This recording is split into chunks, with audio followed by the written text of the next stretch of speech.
In the late 19th century Venice, wooden sociopathic killer Pinocchio tries to get away with murder while dodging the relentless detective Jiminy Cricket. As the evidence piles up against him, Pinocchio learns there's more than one way to skin a cat.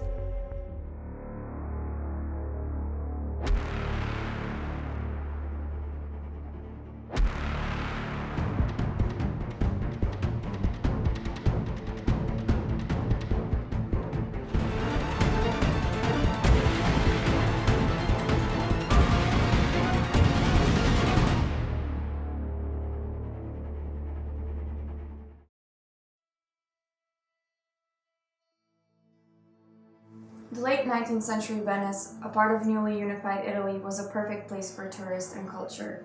It was like a big world stage. But every big city has its dark secrets, and Venice was no exception, since it housed a lot of criminals.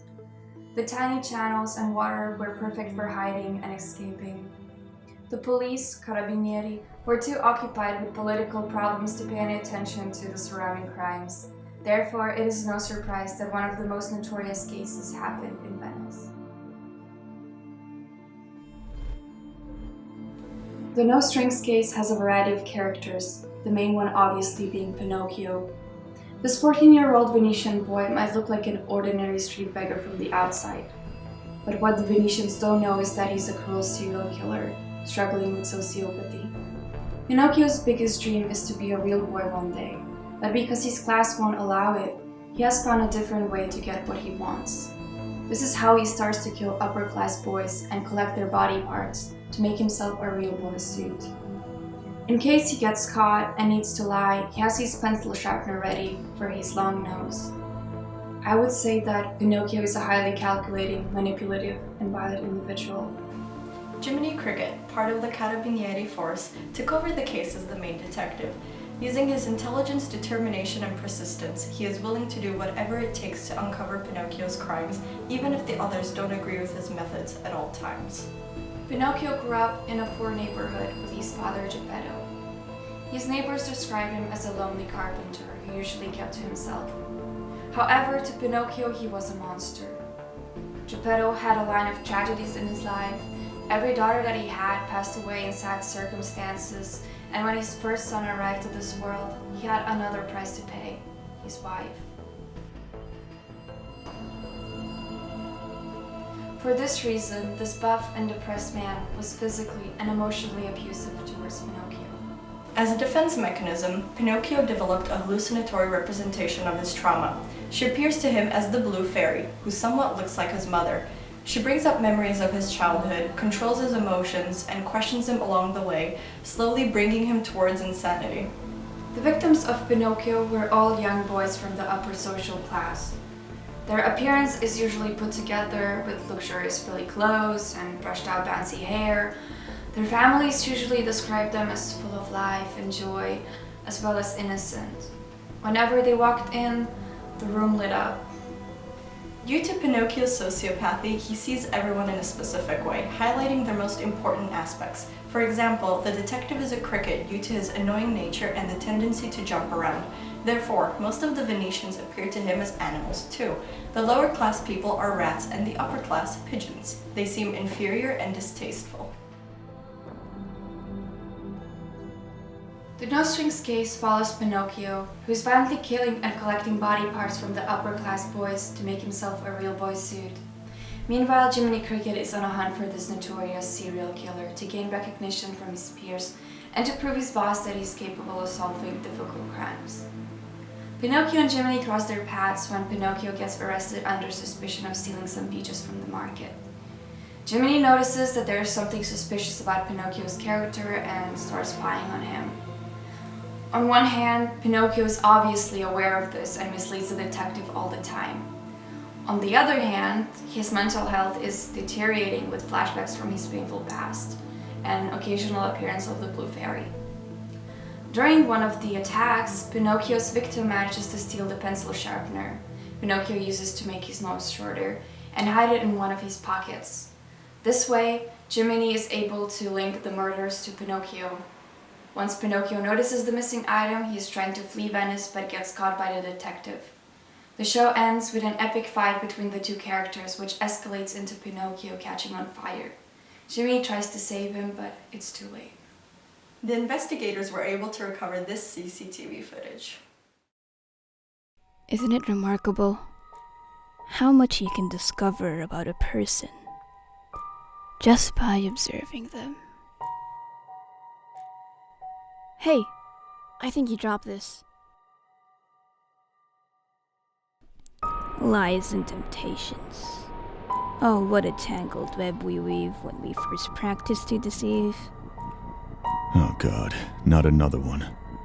What did they take this time? But lies have short legs and long noses. Only the truth will set you free. Only the truth will make you real.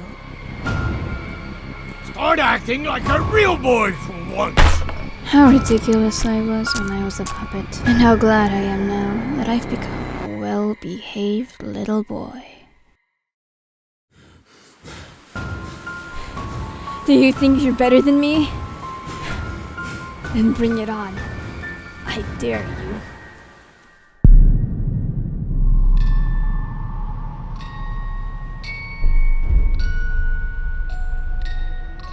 You can't just make out what one is thinking. Of course not. But if I could, then where's the fun in that?